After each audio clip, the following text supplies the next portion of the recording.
So now that we know what React Native is and what React Native apps are and what they are not, let's dive a bit deeper into that part with giving you an alternative DOM. What do I mean with that? Well, let's compare our different options. We have React for the web. We have the opportunity of building a native app for Android with just that, with Android, or the same for iOS, or we can use React Native. Now, if we build for the web, we have a div. Now, a div is really just something the browser understands. Android, iOS, they don't understand this. But we have kind of an alternative for Android, a so-called Android view. That's like a base class, a base component, which makes sense to Android basically, which also is there to wrap content in your UI, you could say.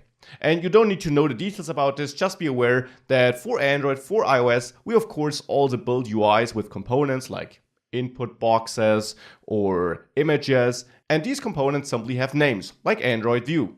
For iOS, it would be a UI view element. So you don't need to know that, we won't use that, but that is what we would use as an alternative for a div if we were to build an app for Android or iOS. Now, we don't want to write the native code for these platforms though.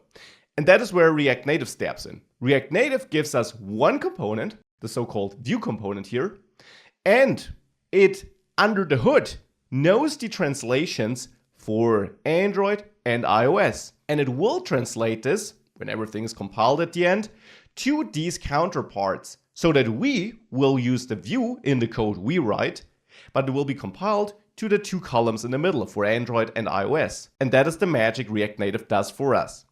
And to give another example, here's an input field. Now we don't have that for Android and iOS, but for Android we have the added text component, for iOS we have UI text field, and for React Native we would have text input. Again, and that would be compiled to added text and UI text field, depending for which platform we're building. And this is how React Native works. React Native is not a replacement for the React library. The React library in its core knows how to create components and these things. It's not tied to the web, and therefore we will still use React, just as you learned it in React courses. But then we're not going to use JSX components, which are basically DOM components, DOM elements, but we're going to use the components provided by React Native. These are the components which then are compiled to native code.